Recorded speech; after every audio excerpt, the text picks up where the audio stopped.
Anyways, let me lubricate my lips for the lies Shane Dawson's about to tell. Alright, let's get into this.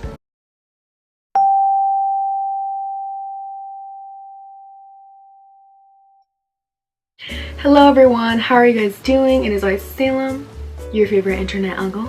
Feels like it's been forever since I last did that intro. Before we get into this video, I just want to say thank you so much to everyone for an overwhelming amount of support, positive feedback for my latest video, which was breaking down the problems in the beauty community in an analytical way and historical evidence-based way. Thank you guys so much for actually watching it. It was a very long video, so I really appreciate that you guys made it through. I just had to get that out the way because I truly am really grateful that I did well, because it was something very new that I've never done before, and I was really scared to upload it, so I'm really glad that it did very well and that you guys really liked it. And you know, even though in my last video I talked about how drama is unending and how every single day it seems someone else is being canceled or being dragged on Twitter or YouTube or Instagram or whatever. And you know, when I uploaded that video, I thought that somehow everything was gonna be fine. No one was gonna get canceled. I really thought that I was speaking the truth, you know? I thought that somehow my message was gonna go out there and single-handedly change the beauty community. But I was wrong! If y'all have been living under a rock, like Patrick Star, no, not that one, the other one, Shane Dawson has responded to all the drama that has been going on recently. Jeffrey's being canceled again. Tati came out with a new video from her side talking about how she was manipulated by Shane to do a video on James. Shane went on Instagram Live to have a complete meltdown. So how is it that so many editorial outlets knew that something was coming before I had— Because you massive drama channels! Oh my god. Oh my god. Who knew that drama between people who are all 30 to 40 years old would be so interesting? For those of you who aren't aware with what's going on, let me give you a rundown with what's been happening in the beauty community. Shane Dawson, aka Rumpelstiltskin of YouTube, allegedly teamed up with Jeffree Star, the Lord Farquaad of YouTube, to basically plan Dramageddon. Tati did the Bye Sister video, James responded, Dramageddon. And the reason why all of this has been brought to light recently is because a beauty influencer by the name Cam Lester came out with a video on his own experience with Jeffree Star. And during this video, he talked about the exchange he witnessed between Jeffree Star and Shane Dawson, how they were talking very badly about James. And essentially, what came of all this mess is that allegedly Jeffree Star and Shane Dawson set up the drama with Tati so that they could make a docu-series which would give them more money and fame. I'm disgusted at the fact that I even know everything that's going on. I have better things to do. I have dogs to put through college. I should be focusing on that.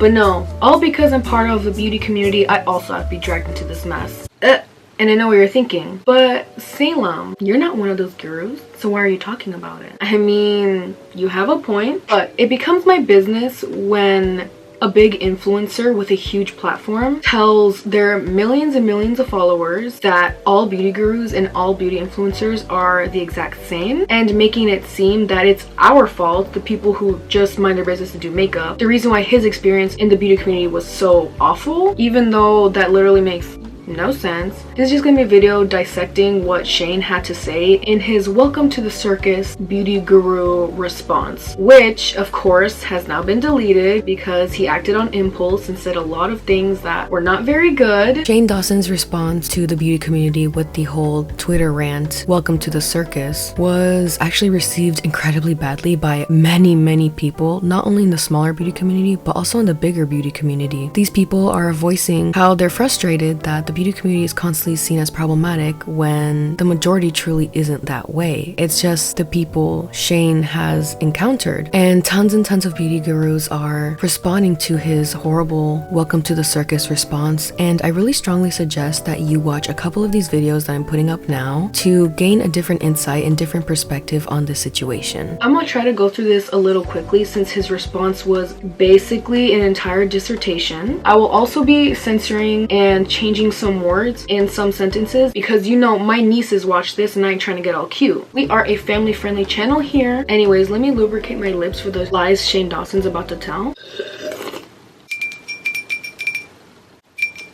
Alright, let's get into this. Welcome to the circus. My final thoughts on the beauty world. Also, yes, I have an Android. If you're mad, buy me an iPhone, cash at me, Salem, Tovar, cash app. A few questions that I have been getting lately. 1. Did I know that she was thinking about making a video?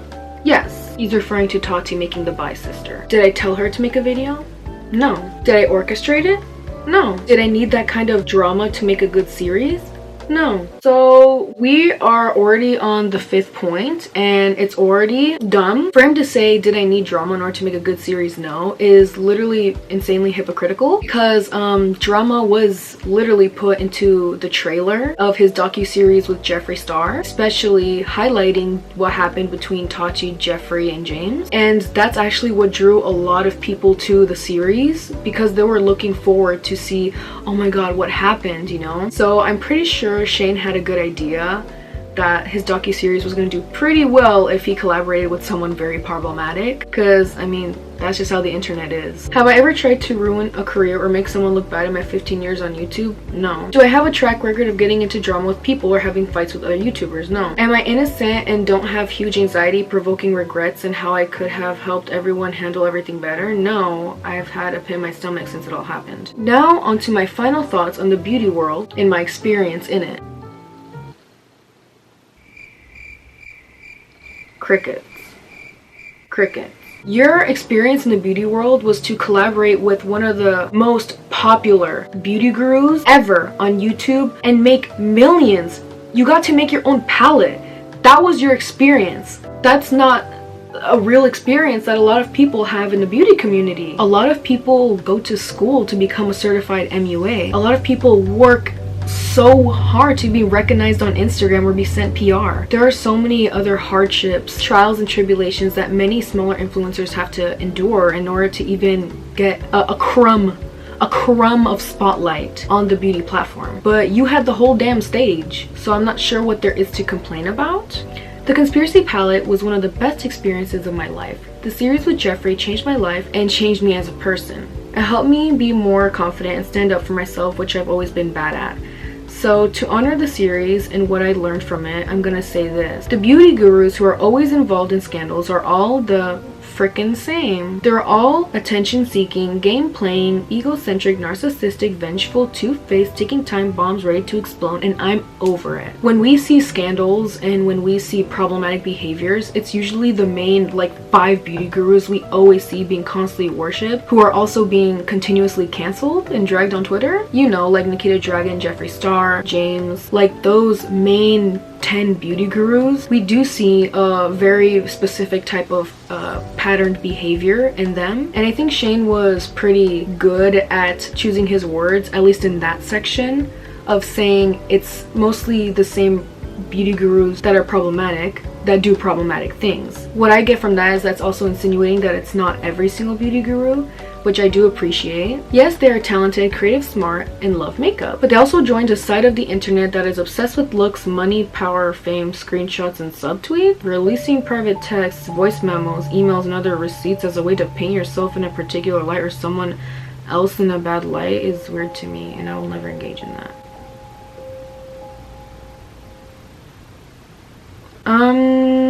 You know how I just stated that I appreciated that Shane wisely chose his words? Well, I take it back. What side of YouTube does this? Cause it's not here. The whole releasing voice text, screenshot, blackmail, and all this other type of stuff, that is not the beauty community that I belong to. That is the beauty community that the same 5 beauty gurus that y'all are obsessed with, that is the community that they live in. The weird patterned behavior that we see a lot in these famous beauty gurus of screenshotting or immediately holding on to information that can be used against someone later as soon as you meet them, to me is not normal in general. It shouldn't be seen as a toxic beauty community thing. It should be something that is seen as toxic in general. And it's so sad to think that people automatically associate that type of toxic behavior with the beauty community simply because of the same 5 people who constantly get into drama. Yes, Jeffree is in that list of dramatic gurus, and he would admit that, and he will always be family to me, and I love him despite those characteristics. He's very aware of the fact that I don't agree with many of the ways he approaches situations, and I have been very honest with him about needing to make some changes. For you to say this person is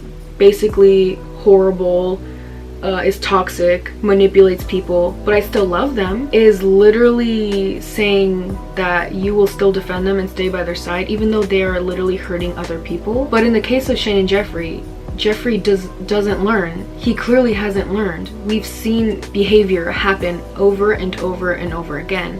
And for me, it just makes no sense, I guess, in my mind, why anyone would be okay being associated with someone who continuously displays behaviors of basically a 4-year-old having a tantrum. But I guess when I look deeper into it, it would make a lot of sense because Shane acts the same way. That something was coming before I... Because you mentioned drama channels. But as for being in the beauty world, I can't take the drama anymore, and it's not how I am wired, so I'm out. It's draining, exhausting, depressing, and sometimes amazing. But for me, the amazing is outweighed by the bad. I can't have a pit in my stomach every day waiting for the next scandal or the next exposed video. So, did I plan Dramageddon? Are you serious? No. Do people in the YouTube world come to me like a grandpa and tell me their problems and ask me for advice? Yes. That's pretty ironic considering that people always say wisdom comes with age. I guess it just doesn't apply to him. Anyways, oh my god, that was kind of mean. I'm sorry. When she told me how upset she was in person, Tati, I had the same reaction the world did when they saw her video. I felt awful for her and she seemed broken. The whole world? I think that was just your interpretation, because personally when I saw Tati's video, all I saw was a 40-year-old woman unnecessarily dragging a successful 20-year-old boy over hair gummy vitamins. I still believe her on a lot of what she said, and I believe she felt it was what she needed to do at the time. Does she regret it? Probably. Does it mean that we should see James as some poor innocent sweet angel? No, don't get it twisted. Him and Jeffrey have always been on the top of the dramatic guru list, and I mean that with love. Oh, he really said, James and Jeffrey, you ugly, but I love you. Did I warn James about the video? No. Why? For reasons that I will never discuss. We've spoken privately on it, and that's that. Do I think James is the devil? No. Do I think he was a young, egocentric, power-hungry guru who needed to be served a slice of humble pie in the size of the frickin' Empire State Building? Yes. So this part, I know Shane addressed it, and he said that he regretted that wording, and he said that if anything, he's the person that needs to take the slice of humble pie the size of the Empire State Building. You know, there is enough pie for all the beauty gurus to maybe take a bite, it must be said. Do I think Tati is a villain? No. I think Tati was sick of being treated like Dookie by so many people in the beauty world and finally snapped. Girl, when I first saw the video of Tati crying about saying that she feels lonely and this and that, it was very hard for me to empathize and sympathize. This is why it's a problem to always focus your attention on the same 10 beauty gurus, because they then fully convince themselves that it's only them, when in reality there's millions and millions of people who are on YouTube. There's thousands of people who do makeup. You're not alone at all. Imagine influencers who are way smaller, have absolutely no resources, have no one to connect to, have no business opportunities. Imagine how even lonelier, imagine how even more pushed down and ignored they feel. But the only reason why we care about Tati is because she's one of the big 5 gurus. She really said and beat her face for the gods and popped on that ring light, and she went full Game of Thrones on that. Say what you want about her or that video, but that will be in the history books.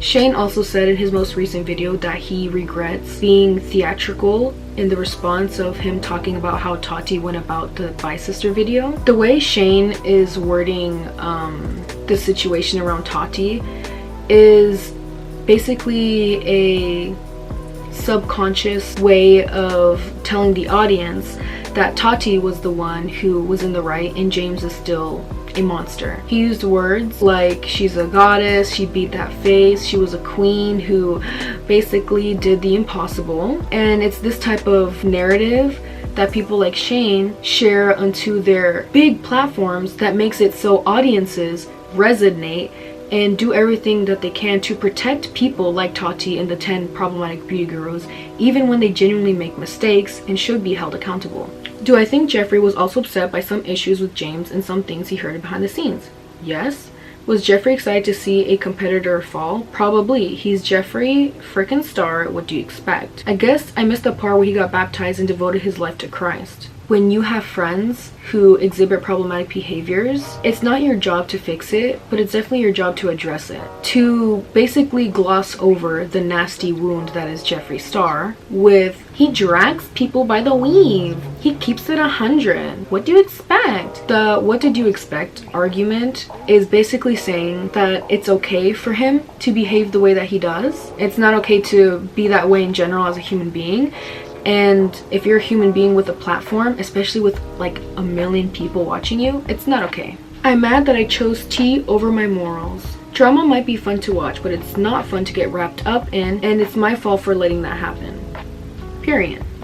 Do I think this will be the last drama involving these people? Ha ha ha. No, I don't. Do I want to be involved ever again? No. Will you probably? Yes. Remember to not expect these gurus to maintain some moral high code. Oh, my dyslexia popped in. I meant some high moral code. And we shouldn't have some they must be perfect or they're canceled mentality. The reason you watch these people is because they're so extra and they're dramatic. And if you keep canceling them and wanting them to go away, then who will you talk about? The thing about being mad at certain influencers for doing mistakes in the past is not because we expect them to be perfect. It's because we expect the bare minimum. The bare minimum to not be toxic. The bare minimum to not be racist. The bare minimum to, I don't know, not do blackface. It's not something that we demand. It's something that's normal. It's normal to not do those things. Also, the whole, who are you gonna watch instead? There's literally millions of other YouTubers you guys can watch other than these same 5 gurus. And now we are getting to the point, the reason why I made this video, because Shane Dawson says this. But before all the drama-free gurus pop off at me and say, well, I'm not involved in drama and I'm perfect. Girl, please, your top viewed videos are probably top makeup fails and anti-hauls with vomit emojis all over the screen. And that's okay, I love those videos.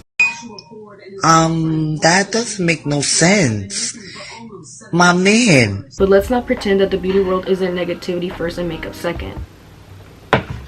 You know what, girl? Let me get my therapy bunny because this is not it. I'm getting angry up in here. When a smaller influencer or a non-problematic smaller beauty influencer asks to not be dragged into bigger influencer problems, that is the bare minimum that you can do on your platform. Instead, you decided to stretch the narrative that truly every single beauty influencer or someone who's tied with the beauty community is toxic. The whole let's not pretend that the beauty world isn't negativity first and makeup second. That's not true though. That was your experience because you decided to collab with like the top 4 most problematic people on YouTube. Literally, I don't know.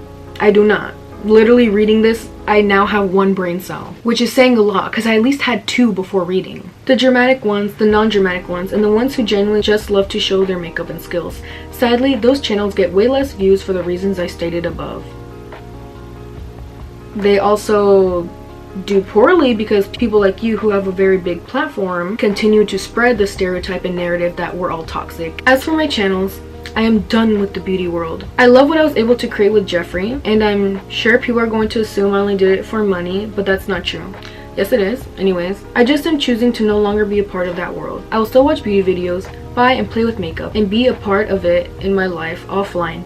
But as for being part of the world on YouTube, I don't think it's for me. I need to get back to why I started YouTube back in 2005. The things that bring me joy, and to make movies in one day. I mean, you sure you want to go back to 2005 Shane Dawson? Because I'm pretty sure that's why everyone's canceling you. Makeup will for now just be a fun hobby. I have to help with my anxiety, like slime or emotional eating. And all that sounds really good to me right now. So that was basically the full response in its entirety. But he did do one last response that connected with the welcome to the circus response, so I'm gonna go ahead and read that too. Do I think it was okay for the internet to bully James? No, of course not. Not sure why some people would took that away from my post. The grammar. Anyways, I literally said it was too far and should have never happened again. I didn't want to get too dark into my post, which is why I didn't go into more detail on that. Should the humbling have happened off camera? Yes, which I said. But I guess I didn't word that right. Not you guess, but I guess I didn't word that right. And I'm sorry if my humor regarding Tati's video seemed like I was making a light of the situation. Humor is how I deal with stuff, especially when it involves the insanity of the beauty world. Okay, that's it. Leaving Twitter for a few months. It's bad for my brain. I feel good in my heart about what I said, and that's all I can do. You feel good about this response? Sorry it wasn't the tea people wanted, but I'm officially done with tea. So, that was the entirety of Shane Dawson's response. If I'm being completely honest, Shane Dawson's apology in general wasn't that good, and it has a lot of dislikes for a reason. His welcome to the circus beauty community response wasn't that good either. A lot of people can just say, well, maybe that just wasn't his day, he was feeling under the weather. But the thing about Shane Dawson, and what we can see a lot in his behaviors, is that he does things on an impulse. He doesn't truly think about it. He doesn't take time to wisely choose his words. And this is a reoccurring problem with Shane. And for someone like Shane to suffer from anxiety and a lot of mental health problems, it's beyond ridiculous to me that he wouldn't consider his response as insensitive and actually detrimental to smaller influencers and non-problematic beauty gurus' mental health. Being a smaller influencer, there is a direct microscope on you at all times. Not only because you are associated with this problematic and toxic narrative that the main 10 beauty gurus have made for the community, so we are much more reachable. So these are some factors I'm just bringing up that it seemed that Shane, I guess, didn't think of. It's insanely disappointing. The least that he could have done was make a decent response. Does this mean I hate the man? No. But will I be buying his palettes and all that type of stuff? No, and I never have, and I never will. But to the influencers who are smaller and aren't seen as problematic in your part of the beauty world, please don't let any of this type of thinking or this narrative that constantly gets spread around hurt you. Continue working hard. Continue using your wits and talent. I know a lot of people in the beauty community don't seem to talk about how all this drama seems to affect them individually, but I know it does. I think ways that we can improve and just help heal the beauty community is to stop spreading the narrative and the false stereotypes that everyone is problematic, that everyone screenshots or blackmails each other, because that's not normal behavior in humans at all, and it shouldn't be normalized in the beauty community either. I think developing friendships with one another is something that needs to be encouraged. And I know this is coming off as the speech from Mean Girls where the girl's like, I wish that I could bake a cake made out of rainbows and smiles and we'd all eat it, be happy. She doesn't even go here. You know, very that, but wanting to reach out to one another, wanting to make friendships, wanting to heal that part of the beauty community in order to progress as a community. It needed to be said. But anyways, thank you guys so much for watching. Sorry if this was a very heavy video to watch. I know it was kind of heavy making it. I hope y'all enjoyed this video. If you guys want more rant style-esque type of videos, let me know. Remember to like and subscribe if you wanna. No pressure. But remember to have a nice day. Bye.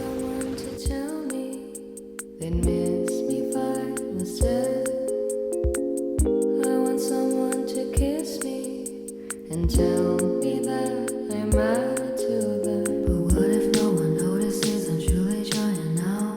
What if it's just way too late and I'll drown in my doubt? Don't wanna drown my family and friends and all my problems. I'll shut myself away and hopefully I'll somehow solve them. Literally reading this, I now have one brain cell, which is saying a lot because I at least had two before reading.